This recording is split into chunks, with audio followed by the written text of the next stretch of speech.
Good evening दोस्तों आप सभी के लिए। और जैसा कि दोस्तों आप स्क्रीन पर देख रहे हैं, RRB JE previous year question paper 1 जून 2019 और सेकंड शिफ्ट का आपका पेपर है। और आप सभी को यही पता है दोस्तों कि आरआरबी जेई की शिफ्टें ख़त्म होने वाली हैं आपकी कुछ ही दिनों में।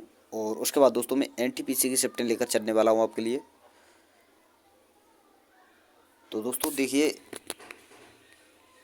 ये जितनी भी शिफ्ट मैं आपके लिए करा रहा हूँ, चाहे आप किसी भी वैकेंसी पोस्ट की तैयारी कर रहे हो, चाहे आप एएलपी की तैयारी कर रहे हो, चाहे ग्रुप डी या एनटीपीसी या एएलपी टेक्नीशियन या आरआरबी जेई, किसी की भी तैयारी कर रहे हो और किसी भी शिफ्ट को मैं डाल रहा हूँ आपके लिए, आपको सारी शिफ्टें देखनी है।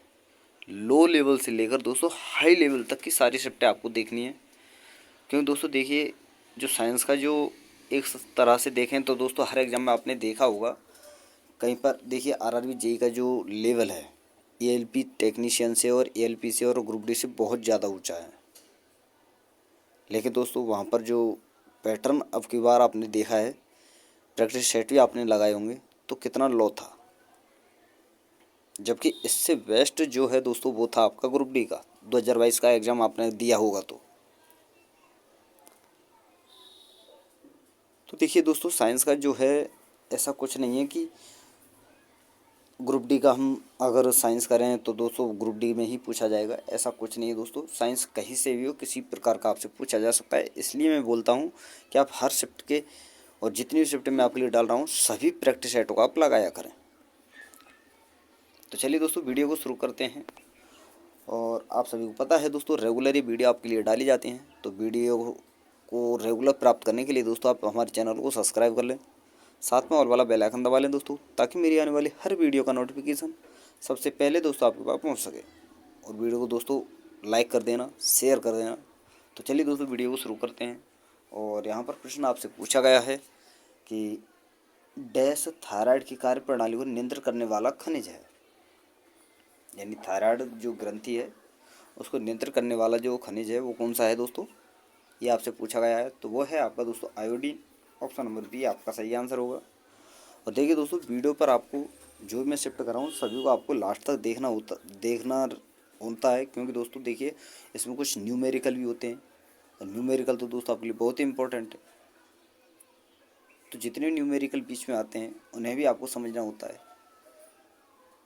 और इसमें भी आपके लिए दोस्तों कम से कम आपके यहाँ पर इस वीडियो में बता दूँगा आपको लगभग दोस्तों 4-5 न्यूमेरिकल हैं। तो आप देख सकते हैं तो न्यूमेरिकल कितने पूछे जाते हैं दोस्तों।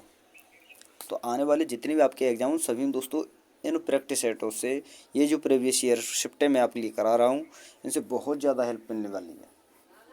तो दोस्तों हर शिफ्ट को लगाया करें। तो चलिए दोस्तों अगला प्रश्न देखते हैं। और यहाँ पर आपसे पूछा गया है, पेनिसिलिन डैश से प्राप्त एक एंटीबायोटिक दवा है।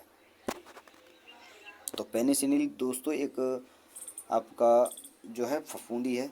ऑप्शन नंबर सी इसका सही आंसर होगा। फफूंद से ये प्राप्त की जाती है।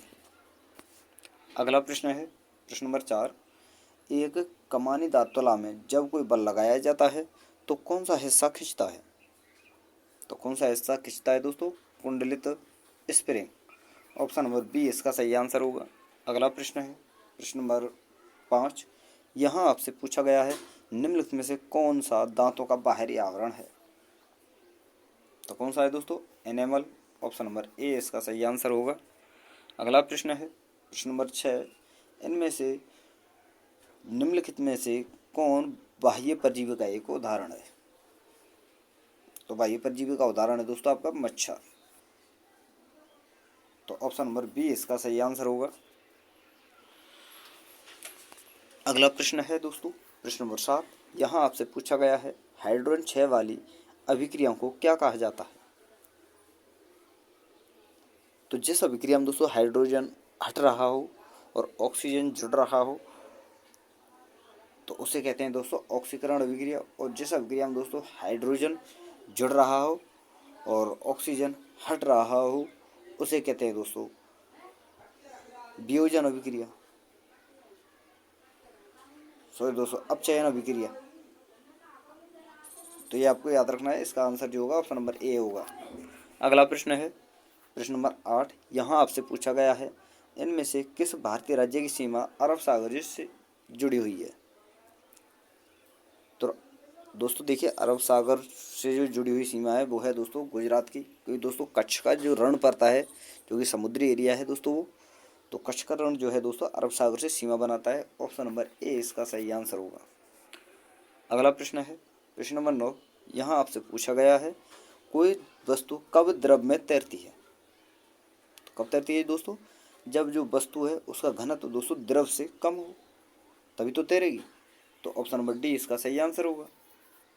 अगला प्रश्न है प्रश्न नंबर 10। CnH2n डैश हाइड्रोकार्बन का रासायनिक सामान्य सूत्र है दोस्तों। तो किसका है दोस्तों? एल्कीन का। ऑप्शन नंबर डी इसका सही आंसर होगा। तो देखिए दोस्तों, alkene, alkane, alkane, alkene, alkyne, ये तीन होते हैं दोस्तों, और ये तीनों के ही फॉर्मूले आपको याद रखने होते हैं दोस्तों। कई बार एग्जाम में इनके ऊपर क्वेश्चन भी पूछे जाते हैं, डायरेक्टली ये फॉर्मूले ही पूछ लिए जाते हैं। तो देखिए दोस्तों, ये तीनों फार्मूला आपको याद रखने हैं, और इसमें पहला फार्मूला है दोस्तों एल्केन का, तो वो है दोस्तों CnH2n+2। ये होता है दोस्तों आपका, देखिए मैं अभी बना देता हूँ, एल्केन का। किसका दोस्तों? एल्केन का। एल्कीन का ये है ही दोस्तों, ये एल्कीन का है आपका। किसका है दोस्तों? एल्कीन का। और एक होता है दोस्तों एल्काइन का, वो क्या होता है दोस्तों? CnH2n-2। ये होता है दोस्तों एल्काइन का। किसका दोस्तों? एल्काइन का। तो ये तीनों ही फॉर्मूले आपको याद रखने हैं। तो चलिए दोस्तों आगे देखते हैं। अगला प्रश्न है, यहाँ आपसे पूछा गया है कि निम्नलिखित में से कौन सा गुण अधातुओं में नहीं होता है?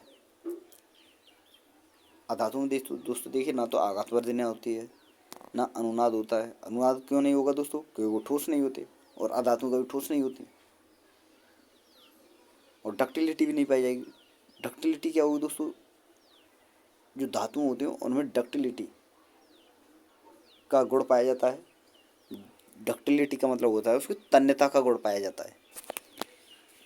तो अधातुएं तो दोस्तों भंगुर होती हैं, बिखर जाती हैं छोड़ देने पर। तो इनमें से एक भी गुण नहीं पाया जाता। ऑप्शन नंबर डी इसका सही आंसर होगा। अगला प्रश्न है प्रश्न नंबर 12। डैश को रक्त शर्करा के रूप में भी जाना जाता है? तो देखिए दोस्तों, ग्लूकोज जो है इसे दोस्तों रक्त शर्करा के नाम से जाना जाता है। ऑप्शन नंबर ए आपका सही आंसर होगा। अगला प्रश्न है प्रश्न नंबर 13, और यहाँ आपसे पूछा गया है गर्म करने पर कौन सा विटामिन नष्ट हो जाता है? तो देखिए दोस्तों, जो आपके विटामिन बी और विटामिन सी, ये दोस्तों आपके जल में घुलनशील विटामिन है। बाकी जो विटामिन है आपके दोस्तों, ये सभी विटामिन, अन्य जो विटामिन है दोस्तों बी और सी के अलावा, वो आपके वसा में घुलनशील होते हैं। और गर्म करने पर दोस्तों कौन सा विटामिन नष्ट हो जाता है, ये आपसे पूछा गया है। तो देखिए दोस्तों, गर्म करने पर जो है भाप बनता है, तो उसमें जल भी होता है। कोई भी पदार्थ अगर हम गर्म करते हैं, या कोई भी वस्तु या खाने की कुछ चीज़ें हम गर्म करते हैं, तो उनमें क्या होता है दोस्तों? जल की मात्रा होती है। तो विटामिन सी उसमें क्या करते हैं दोस्तों, जब गर्म करते हैं तो जल जैसे जैसे खत्म होता है, क्योंकि जल में घुलनशील होती है दोस्तों विटामिन बी और सी। और जैसे हम जल को गर्म करते हैं तो क्या होता है दोस्तों, ये विटामिन बी और सी ये दोनों ही स्वतः ही नष्ट हो जाते हैं। तो इसका आंसर क्या होगा दोस्तों? सी तो है नहीं, B1। ऑप्शन नंबर बी इसका सही आंसर होगा।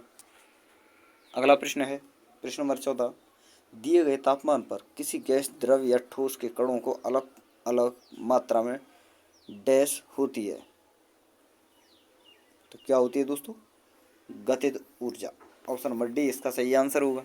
अगला प्रश्न है प्रश्न नंबर 15। यहाँ आपसे पूछा गया है सोडियम कार्बोनेट एक क्षारीय लवण है क्योंकि यह एक डैश लवण है। अब सोडियम जो कार्बोनेट है वो क्षारीय लवण है, क्यों है दोस्तों, ये इसमें पूछा गया है। और सोडियम कार्बोनेट का जो फॉर्मूला होता है दोस्तों NaCO3, ये आपका सोडियम कार्बोनेट होता है। तो क्यों है दोस्तों? ये दुर्बल अम्ल है और प्रबल क्षार होता है, इसलिए इस दोस्तों ये एक क्षारीय लवण के रूप में जाना जाता है। ऑप्शन नंबर बी इसका सही आंसर होगा। अगला प्रश्न है प्रश्न नंबर 16, और इनमें से इसमें प्रश्न पूछा गया है दोस्तों कि इनमें से किस पेड़ का उपयोग इमारती लकड़ी के लिए किया जाता है। तो दोस्तों रोजवुड जो है दोस्तों ये भी एक इमारती लकड़ी है। महोगनी, सागौन, ये तीनों ही इमारती लकड़ियां हैं। तो ऑप्शन नंबर सी इसका सही आंसर होगा। अगला प्रश्न है प्रश्न नंबर 17 और यहाँ आपसे पूछा गया है भारतीय संविधान का अनुच्छेद 17 किससे संबंधित है। तो किससे है दोस्तों?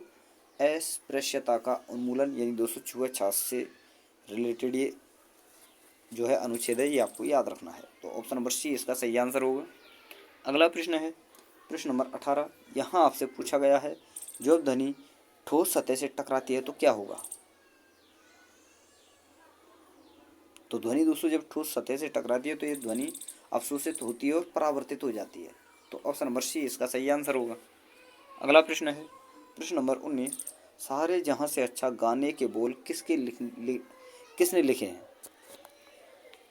तो किसने लिखे हैं दोस्तों? मोहम्मद इकबाल ने। ऑप्शन नंबर ए इसका सही आंसर होगा। अगला प्रश्न है प्रश्न नंबर 20 और यहाँ आपसे पूछा गया है समुद्र में मौजूद हरे पौधे मछली की सांस लेने में किस प्रकार मदद करते हैं। तो किस प्रकार करते हैं दोस्तों? क्योंकि जो हरे पौधे होते हैं दोस्तों वो क्या करते हैं, ऑक्सीजन निकालते हैं, जिससे दोस्तों मछलियां जो होती हैं, समुद्री जो जीव होते हैं, उन्हें ऑक्सीजन अच्छी तरह से मिल पाती है। तो ऑप्शन नंबर सी इसका सही आंसर होगा। अगला प्रश्न है प्रश्न नंबर 21। एल्काइन हाइड्रोकार्बन में एक या एक से अधिक डैश होते हैं दोस्तों। तो क्या होते हैं दोस्तों? त्रिबंध। देखिए दोस्तों मैं आपको समझाऊं, यहाँ पर जो एल्केन होता है दोस्तों वो एकल बंध होता है। एल्केन मैंने अभी फॉर्मूले बताए हैं पीछे। जो आपके एल्केन होता है ना दोस्तों उसमें वो होता है एकल बंध, एल्कीन दोस्तों द्विबंध, और एल्काइन यहाँ पर आपसे पूछा गया है तो ये क्या होता है दोस्तों, ये द्विबंध भी पाया जाता है, त्रिबंध भी पाया जाता है। लेकिन जो प्राथमिकता दी गई है त्रिबंध को दी गई है, ये आपको याद रखना है। तो ऑप्शन नंबर बी इसका सही आंसर होगा। अगला प्रश्न है प्रश्न नंबर 22 और यहाँ पर आपसे पूछा गया है जब इंदिरा गांधी देश की प्रधानमंत्री थी तो उस दौरान भारत में आंतरिक आपातकाल की घोषणा कब की गई। तो कब की गई दोस्तों? 1975 को। ऑप्शन नंबर सी इसका सही आंसर होगा। अगला प्रश्न है और इसमें आपसे पूछा गया है पहले एशियाई खेलों का आयोजन किस देश में किया गया था। और दोस्तों आपसे रिक्वेस्ट है प्लीज़ प्लीज़ प्लीज़ कि अगर आपको वीडियो अच्छी लगे, कंटेंट अच्छा लगे, मेरी मेहनत अच्छी लगे तो प्लीज़ दोस्तों आपसे रिक्वेस्ट है कि वीडियो को लाइक कर देना, शेयर कर देना, ताकि जिस प्रकार तो तैयारी तुम कर रहे हो, जिस प्रकार तुम्हारी मेहनत अच्छी हो रही है दोस्तों, अच्छा कंटेंट आपके लिए मिल रहा है, जिस प्रकार दोस्तों आपका जो है साइंस का लेवल अच्छा बन रहा है, जीके का लेवल जो अच्छा बन रहा है, उसी प्रकार अन्य स्टूडेंटों का भी बने। क्योंकि दोस्तों वो भी तो तैयारी कर रहे हैं। क्या पता दोस्तों कोई स्टूडेंट जो है जिसे गलत इंट्रोडक्शन मिल रहा हो तो शायद वो इस चैनल से जुड़कर अच्छा कंटेंट प्राप्त कर सकता हो, अच्छा इंट्रोडक्शन उसे मिल सकता हो। तो इसलिए बोल रहा हूँ दोस्तों चैनल को शेयर अवश्य कर दिया करें और लाइक ज़रूर कर दिया करें। तो दोस्तों इसका जो आंसर होगा वो होगा ऑप्शन नंबर सी भारत। अगला प्रश्न है प्रश्न नंबर 24। निम्नलिखित में से कौन सा सूत्र धारा विभवांतर और प्रतिरोध के बीच का संबंध दर्शाता है। Very very important. और दोस्तों ये जो फॉर्मूला है, ये जो प्रश्न है आपने देखा होगा दोस्तों आरआरबी जे की जितनी शिफ्टें हुई हैं उस एका शिफ्ट की ना कहूँ दोस्तों मैं, जबकि हर शिफ्ट में ये जो है फॉर्मूला पूछा गया है और इसके ऊपर क्वेश्चन भी बनते हैं, क्वेश्चन भी पूछा जाता है। तो फॉर्मूले की बात करें दोस्तों तो कौन सा सूत्र यहाँ पर आपसे पूछा गया, धारा विभवांतर प्रतिरोध के बीच का जो है दोस्तों संबंध दर्शाता है। तो प्रतिरोध होता है दोस्तों V बराबर I होता है दोस्तों धारा और R होता है प्रतिरोध। तो यहाँ पर पहले तो ये फॉर्मूला देख लीजिए, अगर ये नहीं मिलता है तो I बराबर VY/R ये देख लीजिए। VY/R यहाँ पर किस में दिख रहा है? किसी में नहीं है दोस्तों। अब देखते हैं दोस्तों R बराबर VY/I अगर ये दिख रहा हो तो ये देख लीजिए। तो ये दोस्तों आपका पहला ही है, तो ऑप्शन नंबर ए इसका सही आंसर होगा। और ये जितने फॉर्मूले, ये दोनों फॉर्मूले ही दोस्तों ये इसके पक्षांतरण करने पर बने हैं, तो इन्हें तुम भी बना सकते हो आसानी से। नहीं बने हों तो ये तीनों फॉर्मूले आपको याद रख लेने हैं। अगला प्रश्न है, और इसके ऊपर दोस्तों न्यूमेरिकल भी है, वो भी मैं आपके लिए बताने वाला हूँ। अगला प्रश्न है, और इसमें आपसे पूछा गया है निम्न में से कौन सा सबसे कम विषाक्त नाइट्रोजन युक्त कचरा है। तो कौन सा है दोस्तों, यूरिक अम्ल, ऑप्शन नंबर डी इसका सही आंसर होगा। अगला प्रश्न है प्रश्न नंबर 26, और यहाँ आपसे पूछा गया है कि मिल्क ऑफ मैग्नीशिया का रासायनिक नाम क्या है। तो क्या है दोस्तों, magnesium hydroxide, option number C इसका सही आंसर होगा। अगला प्रश्न है प्रश्न नंबर 27, यहाँ आपसे पूछा गया है सोडियम क्लोराइड यानी दोस्तों NaCl में मौजूद धनायन कौन सा है। तो कौन सा है दोस्तों, Na यानी सोडियम, ऑप्शन नंबर सी इसका सही आंसर होगा। और आपका जो क्लोरीन होता है दोस्तों वो ऋणायन होता है, ये भी आपको याद रखना है।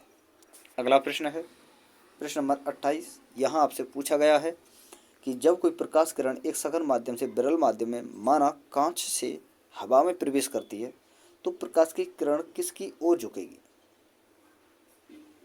देखिए दोस्तों, जब कोई प्रकाश किरण जो होती है दोस्तों अगर सघन से विरल माध्यम में जाए तो अभिलंब से दूर होती है, और विरल से सघन में जाए तो दोस्तों देखिए अभिलंब की ओर झुकती है। तो इसका जो आंसर होगा दोस्तों वो होगा ऑप्शन नंबर सी, यानी दोस्तों अभिलंब से दूर होगी। यानी दोस्तों देखिए ये प्रकाश की किरण है, ये आपका सघन माध्यम है, ये आपका विरल माध्यम है। अगर इधर से इधर आएगी तो विरल माध्यम में तो दोस्तों ये क्या होता है दोस्तों, ये ऐसे ना जाकर सीधी ना जाकर थोड़ी सी दूर हो जाती है। लेकिन जो सघन माध्यम होता है उसमें क्या होता है दोस्तों, ये सघन माध्यम, ये विरल माध्यम है आपका, और इधर से किरण गई और ये सघन माध्यम है, तो ये किरण क्या है दोस्तों, ये सीधी ना जाकर थोड़ी सी इधर मुड़ जाती है इस प्रकार। तो ये जा रही है आपकी दोस्तों सघन से विरल में, तो क्या है दोस्तों अभिलंब से दूर होगी, ऑप्शन नंबर सी इसका सही आंसर होगा। अगला प्रश्न है प्रश्न नंबर 29, यहाँ पर आपसे पूछा गया है 201 दिवसीय मैच खेलने वाली पहली महिला क्रिकेटर निम्नलिखित में से कौन है। तो कौन है दोस्तों, मिताली राज, ऑप्शन नंबर सी इसका सही आंसर होगा। अगला प्रश्न है प्रश्न नंबर 30, वॉकर कप किस खेल से संबंधित है। तो किससे है दोस्तों, गोल्फ से, ऑप्शन नंबर बी इसका सही आंसर होगा। अगला प्रश्न है प्रश्न नंबर 31, और यहाँ आपसे पूछा गया है मीथेन निम्नलिखित में से कौन सा जीवाश्म ईंधन का मुख्य घटक। तो मीथेन जो है दोस्तों देखिए प्राकृतिक जो गैस होती है उसका मुख्य घटक होता है, ऑप्शन नंबर आपका ए आपका सही आंसर होगा। और ब्यूटेन और प्रोपेन आपका LPG का होता है दोस्तों मुख्य घटक, ये भी आपको याद रखना है, बहुत ज़्यादा पूछा जाता है क्या दोस्तों, ब्यूटेन और प्रोपेन। अगला प्रश्न है, और यहाँ पर आपसे पूछा गया है एक तत्व के समस्थानिकों के डैश होते हैं, भौतिक गुण समान या रासायनिक गुण समान या न्यूट्रॉनों की विभिन्न संख्या या अलग अलग परमाणु क्रमांक। तो देखिए दोस्तों समस्थानिक जो होते हैं दोस्तों उनका मतलब होता है जिनका परमाणु क्रमांक समान। तो देखिए दोस्तों अलग अलग परमाणु क्रमांक तो नहीं होता, भौतिक गुण भी समान नहीं होता, रासायनिक गुण भी समान नहीं होता, न्यूट्रॉनों की संख्या जो होती है दोस्तों भिन्न होती है। बिल्कुल सही है दोस्तों, न्यूट्रॉन समस्थानिक का मतलब है दोस्तों परमाणु क्रमांक, और परमाणु क्रमांक जो दर्शाता है वो दर्शाता है दोस्तों प्रोटॉन को, तो न्यूट्रॉन तो वैसे ही अलग होगा, तो ऑप्शन नंबर सी इसका सही आंसर होगा। अगला प्रश्न है, और यहाँ पर से पूछा गया है एक युवा पुरुष का रक्तचाप सामान्यतः कितना होता है। तो कितना होता है दोस्तों, 120/80, ऑप्शन नंबर सी इसका सही आंसर होगा। अगला प्रश्न है प्रश्न नंबर 34, यहाँ आपसे पूछा गया है एक बैटरी से 10 सेकंड में 25 कूलम का आवेश निकलता है तो प्रभावित होने वाली धारा का मान क्या है। तो देखिए दोस्तों इस प्रकार ये जो प्रश्न है यहाँ पर भी आपसे धारा का मान पूछा गया है, और वहाँ पर मैंने धारा का फॉर्मूला क्या बताया था दोस्तों, B/I/R जो ये फार्मूला होता है, इसी से दोस्तों धारा का फार्मूला बनता है जो कि बनकर आता है दोस्तों आपका I = V/R। ये आपका धारा का फॉर्मूला होता है। इसके अलावा दोस्तों एक फॉर्मूला और आपको याद रखना है। अगर यहाँ पर कूलाम दिया हो यानी आवेश दिया गया हो, समय दिया गया हो, तो फॉर्मूला क्या बनता है दोस्तों धारा का? आई बराबर क्यू वाई टी। क्यू का मतलब है दोस्तों यहाँ पर आवेश और टी का मतलब है समय। ये फॉर्मूला भी आपको याद रखना है। तो इस फॉर्मूले में आप इस प्रश्न को रख सकते हो। क्यू यानी आवेश जो है दोस्तों वो 25 है, समय है दोस्तों 10 सेकंड, तो क्या हुआ 2.5 एम्पियर। तो ऑप्शन नंबर ए इसका सही आंसर होगा। अगला प्रश्न है प्रश्न नंबर 35। यहाँ पर आपसे पूछा गया है निम्नलिखित में से कौन सा आवर्त सारणी के शीर्ष से दाईं ओर पाया जाता है? धातु अधातु दोनों, अधातु, उपधातु या धातु? तो दोस्तों अधातु में पाए जाते हैं दाईं ओर और बाईं ओर जो है आपकी धातु में पाई जाती हैं। तो ऑप्शन नंबर बी इसका सही आंसर होगा। अगला प्रश्न है प्रश्न नंबर 36। यहाँ आपसे पूछा गया है यदि एक बस किसी उत्तल दर्पण से 5 मीटर की दूरी पर स्थित और प्रतिबिंब दर्पण के पीछे 2.5 मीटर की दूरी पर बनता है तो आवर्धन क्या होगा? तो देखिए दोस्तों जो आवर्धन होता है उसका फॉर्मूला क्या होता है मैं अगर आपको बताऊं तो देखिए दोस्तों आवर्धन का फॉर्मूला होता है दोस्तों -v/u। ये आपका आवर्धन का फॉर्मूला होता है और आवर्धन को दर्शाया जाता है दोस्तों m से। तो v का मान यहाँ पर दिया गया है दोस्तों 2.5 मीटर। क्या दोस्तों 2.5 मीटर। सबसे पहले यहाँ पर लेंस देखना है यानी दर्पण देखना है कौन सा, उत्तल दर्पण या अवतल दर्पण। तो उत्तल दर्पण है दोस्तों, तो यहाँ पर जो आपका v का मान आएगा दोस्तों वो आएगा प्लस, और उत्तल दर्पण अवतल दर्पण होता तो माइनस आता है दोस्तों। तो इस फॉर्मूले में हम इसे जमा लेंगे, प्लस आएगा तो माइनस यहाँ पर पहले से लगा हुआ है तो प्लस का तो कोई महत्व ही नहीं रहता। तो b का मान 2.5 y ये है दोस्तों आपका। तो यहाँ पर ये आ जाएगा दोस्तों आपका, पॉइंट हटाएंगे, 0 यहाँ आएगा, 25 एकम 25, 25 दूनी 50। तो अगर इसे हम डिवाइड करेंगे तो 0.5 आएगा। ऑप्शन नंबर डी इसका सही आंसर होगा। अगला प्रश्न है प्रश्न नंबर 37। तेपाई मुख बांध निम्न में से किस राज्य में स्थित है? तो किस में है दोस्तों? मणिपुर में। ऑप्शन नंबर डी इसका सही आंसर होगा। अगला प्रश्न है प्रश्न नंबर 38। यहाँ आपसे पूछा गया है कि निम्नलिखित में से किसने 1914 में कॉमनवेल्थ नामक साप्ताहिक समाचार पत्र की स्थापना की थी? तो किसने की दोस्तों? एनी विसेंट ने। ऑप्शन नंबर बी इसका सही आंसर होगा। तो दोस्तों देखिए ये थे आपके जो हैं 1 मई 2019 के सेकंड शिफ्ट के कुछ प्रश्न जो कि आपके पूछे गए थे। तो दोस्तों वीडियो कैसी लगी? वीडियो अगर आपको अच्छी लगी तो वीडियो को लाइक कर देना दोस्तों, शेयर कर देना। और दोस्तों देखिए कल जो है आपके लिए साइंस का दोस्तों जो है जो कि आपका वर्धन वंश है, पुष्यभूति वंश है, उससे रिलेटेड वीडियो मैंने आपके लिए डाल दी है। जो भाई एनटीपीसी या अन्य किसी आरपीएफ या अन्य किसी रेलवे की एग्ज़ाम की तैयारी कर रहे हैं या फिर अन्य किसी ऐसे जैसे कि एसएससी, एमटीएस, सीजीएल या दिल्ली पुलिस किसी की भी तैयारी कर रहे हैं तो उनसे रिक्वेस्ट है कि वो जाकर आप देख सकते हैं। और आने वाले दोस्तों समय में मैं दोस्तों आपके लिए जो है एनटीपीसी की शिफ्टें भी कराने वाला हूँ। तुरंत जेई की शिफ्टें खत्म होते ही एनटीपीसी की शिफ्टें चलेंगी आपकी। तो दोस्तों चैनल को सब्सक्राइब कर लें, साथ में ऑल वाला बेल आइकन दबा लें ताकि दोस्तों जब भी मैं वीडियो डालूँ तो उसका नोटिफिकेशन सबसे पहले दोस्तों आपके पास पहुँच सके। तो थैंक यू दोस्तों, धन्यवाद। फिर मिलते हैं नई वीडियो के साथ।